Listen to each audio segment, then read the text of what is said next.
Hello दोस्तों, मैं आप सभी का अपने चैनल में स्वागत करता हूं। आज मैं आप सभी के लिए एक और नया वीडियो लेकर आया। आज हम वीडियो में मैथ के कुछ बेसिक टॉपिक्स को बताएंगे। आप सभी के लिए एक सूचना है कि हमारे वीडियो के नीचे एक लाल कलर का सब्सक्राइब लिखा होगा।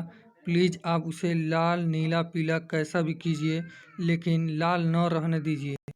और कमेंट में हमें ज़रूर बताएं कि आपको हमारा वीडियो कैसा लगा। चलिए, तो आज का हमारा टॉपिक क्या है ये देखते हैं। मैंने आप सभी को पहले ही बताया है कि आज का हमारा टॉपिक है मैथ के कुछ बेसिक टॉपिक्स। तो मैथ में सबसे बेसिक आता है अंक, जिसका अंग्रेजी होता है डिजिट। तो अगर आपसे कोई पूछे कि अंक किसे कहते हैं, तो जैसे कि आपको अंग्रेजी में अगर पूछा जाता है कि लेटर किसे कहते हैं, तो आप बताते हैं कि अल्फ़ाबेट के सबसे छोटी इकाई को, जैसे कि ए, तो इसको लेटर कहा जाता है अंग्रेजी में। और वही हिंदी में अगर पूछा जाता है कि वर्ड किसे कहते हैं, तो बताया जाता है कि जैसे है ओ, तो ये एक वर्ड है। तो इसका अगर डिफिनेशन बताया जाता है हिंदी में वर्ड का, तो बताया जाता है कि वर्णमाला के सबसे छोटी इकाई को वर्ड कहते हैं। वैसे ही आप मैथ में आएंगे तो डिजिट यानी अंक अगर पूछा जाएगा, तो आप बताएंगे कि मैथमेटिक्स के सबसे छोटे इकाई, यानी मैथमेटिक्स के सबसे छोटी इकाई जो होती है, एक, दो, तीन, इन सब को डिजिट यानी अंक कहा जाता है। और जैसे अंग्रेजी में लेटर अगर होते हैं तो वो मिल कर के वर्ड का निर्माण करते हैं, यानी वर्ड, WORD, वर्ड, शब्द का निर्माण। जैसे कि ANT, ए अलग, एन अलग और टी, ये लेटर हैं, लेकिन ये आपस में मिलकर एंट बना दिए हैं, एक वर्ड बना दिए हैं। वैसे ही हिंदी में भी होता है कि ये, जैसे कि मेरा नाम ही ले लीजिए कैश, तो ये क और जो सौ है, ये दोनों अलग अलग वर्ड हैं, लेकिन ये आपस में मिलकर एक शब्द बना लिए हैं। ठीक वैसे ही मैथमेटिक्स में भी होता है कि अंक आपस में मिल कर के संख्या का निर्माण करते हैं। संख्या, जैसे बोला जाता है, संख्या बोला जाता है कि 20 की संख्या में वहाँ पर लोग थे, तो 20 की संख्या कहाँ से आया है? 2 एक अंक है और 0 भी एक अंक है, तो 2 और 0 दोनों अंक मिल करके संख्या का निर्माण किए हैं। तो अगर संख्या का डिफिनेशन पूछा जाएगा, तो संख्या का डिफिनेशन हम बताएंगे कि अंकों के समूह को संख्या कहते हैं। वैसे ही अंग्रेजी में लेटर्स के समूह यानी ग्रुप को वर्ड कहते हैं। और हिंदी में तो आप लोग को, सभी लोग को पता ही होगा कि वर्ड यानी अक्षर ही होता है, वर्डों के समूह को शब्द कहते हैं। हमारी अगली टॉपिक है मैथमेटिक्स में परिमेय। परिमेय इर sorry rational number. Rational number, तो रेशनल नंबर होता है और एक इसी का अपोजिट होता है अपरिमेय, जिसका अंग्रेजी होता है रेशनल के आगे आप लोग IR लगा देंगे, इर्रेशनल। इर्रेशनल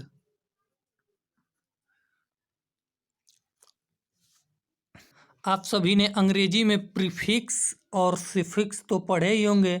तो प्रीफिक्स और सफिक्स में भी ये बताया जाता है कि अगर आपको किसी वर्ड का, अगर आपको अपोजिट नहीं मालूम है, तो उसके आगे कुछ ऐसे प्रीफिक्स होते हैं जिनको लगा देंगे तो वो उनके अपोजिट हो जाते हैं। जैसे अन, अगर आपको ड्रेस का पूछा जाए, ड्रेस का अपोजिट पूछा जाए, तो उसके आगे अन लगाकर अनड्रेस बता सकते हैं। वैसे ही अगर फॉर्चुनेटली होता है, फॉर्चुनेटली के आगे अगर आप अन लगा देंगे, अनफॉर्चुनेटली होता है। डिस होता है, जैसे अपॉइंट का अगर आगे लगा देंगे डिस, तो डिसअपॉइंट होता है।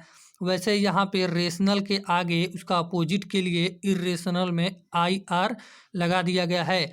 चलिए आज हम जानते हैं कि परिमेय किसे कहते हैं। तो किसी भी संख्या का परिमेय होने के लिए 3 कंडीशन होने आवश्यक हैं। पहला है कि वो P/Q के रूप में हो। दूसरा है कि क्यू जो होता है वो जीरो के बराबर नहीं होना चाहिए, यानी ये जो क्यू है नीचे वहाँ जीरो नहीं होना चाहिए कभी भी। और तीसरा है कि पी और क्यू दोनों के दोनों क्या होने चाहिए, पूर्णांक होने चाहिए। अब पूर्णांक होना चाहिए तो पहले आप लोगों को ये दो टॉपिक मैं बता देता हूँ, उसके बाद से एक एग्जाम्पल लेकर फिर जब तीसरा टॉपिक मैं क्लियर कराऊंगा तो आप सभी को पूर्णांक क्या होता है ये बताऊंगा। ठीक, जैसे कि हमने कह दिया कि 5 एक परिमेय संख्या है, तो देखिए इस पर ये तीनों रूल कैसे लागू होते हैं।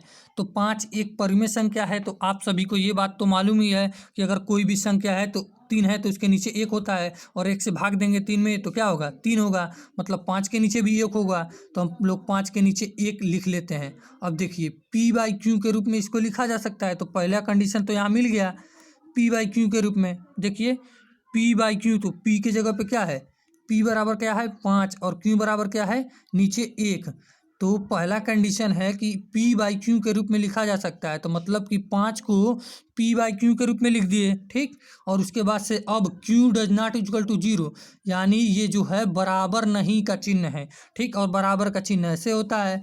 ठीक, तो अब देखिए इसको कट कर दिया गया तो ये बराबर नहीं का चिन्ह हो गया है। तो अब दूसरा कंडीशन है कि क्यू जीरो के बराबर नहीं होना चाहिए, मतलब कि ये जो क्यू है ये जीरो नहीं होना चाहिए और अदर कुछ भी हो सकता है। ठीक, 1 2 3 4 5, तो यहाँ पे क्यू बराबर क्या है 1, मतलब कि दूसरा रूल भी फॉलो हो गया है यहाँ पे। तो मतलब अभी तक तो ये 5 परिमेय संख्या है। अब देखिए आगे क्या होता है, तीसरा है पी और क्यू दोनों के दोनों क्या होने चाहिए, पूर्णांक होने चाहिए। तो पूर्णांक अब किसे कहते हैं, तो पूर्णांक जानने के लिए देखिए,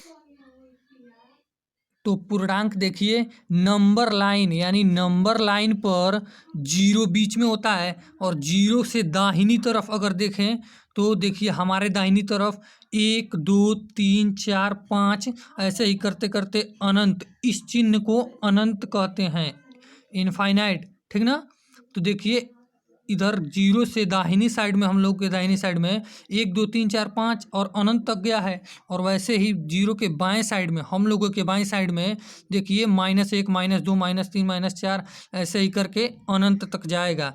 ठीक, तो देखिए अब यहाँ बोला गया है तीसरा कंडीशन कि पी और क्यू दोनों पूर्णांक होने चाहिए।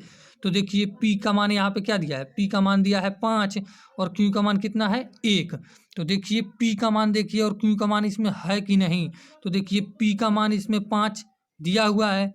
ठीक, और उसके बाद से क्यू का भी मान इसमें 1 दिया हुआ है, तो पी और क्यू दोनों का मान इसमें दिया हुआ है। इसका मतलब ये सिद्ध हो गया कि 5 एक पूर्णांक संख्या है। और अगर आपको देखिए एक और बात है कि अगर नीचे देखिए ये पूर्णांक में दशमलव में कभी नहीं हो सकता है, पूर्णांक में हमेशा माइनस में 1 2 3 4 5 हो सकता है, और इधर 1 2 3 4 5 प्लस में हो सकता है इन्फिनिट तक, लेकिन पूर्णांक में कभी भी दशमलव में नहीं होता है।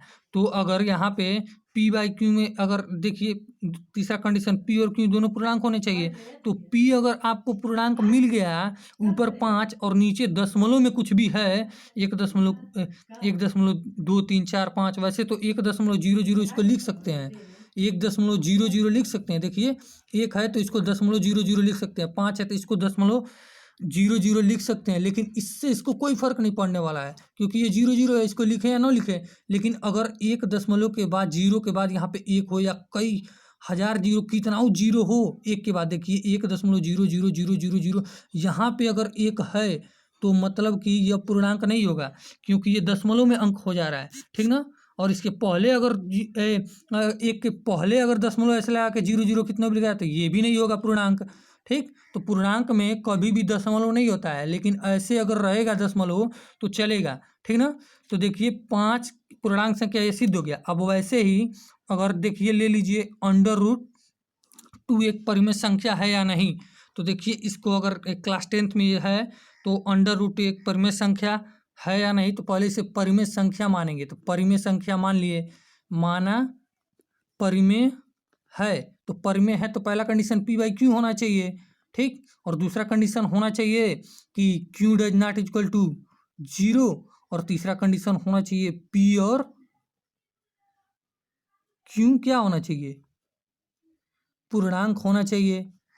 तो अब पी और क्यू दोनों के दोनों के मान को यहाँ से निकाला जाएगा, तो इसके नीचे कुछ नहीं है तो क्या है, एक है। ठीक, तो पी बराबर यहाँ पे क्या हो गया, √2, और क्यू का मान कितना हो गया, क्यू का मान हो गया 1। तो देखिए इसको पी बाई क्यू के रूप में लिखा जा रहा है, पहला कंडीशन मिल गया। दूसरा कंडीशन है q does not equal to 0, तो देखिए एक है जो 0 के बराबर नहीं है, तो ये भी मिल गया कंडीशन। लेकिन अब तीसरा कंडीशन यहाँ पे लागू नहीं होगा, क्योंकि देखिए अब बोला जा रहा है पी और क्यू पूर्णांक होना चाहिए, तो ये वाला पूर्णांक तो है, क्यू एक पूर्णांक है, क्योंकि यहाँ देखिए एक में है, एक है ना पूर्णांक में, तो ये पूर्णांक है। लेकिन √2 कहीं है इसमें, √2 का मान क्या होता है, √2 बराबर होता है 1.141, जो दशमलव में हो जा रहा है, इसीलिए √2 जो होगा ये परिमेय नहीं बल्कि अपरिमेय होगा। इसका मतलब ये हुआ कि हमारा मानना ये गलत है कि √2 परिमेय है। आज के लिए बस इतना ही। अगर आपको हमारा वीडियो अच्छा लगा हो तो प्लीज़ सब्सक्राइब माई चैनल, और ऐसे ही वीडियो के लिए आपको मेरे वीडियो के नीचे एक बार और बता देता हूँ कि एक लाल कलर का सब्सक्राइब लिखा होगा, प्लीज़ उसे लाल न रहने दे, नीला पीला काला आपको जैसा करना है कर दीजिए। Thank you.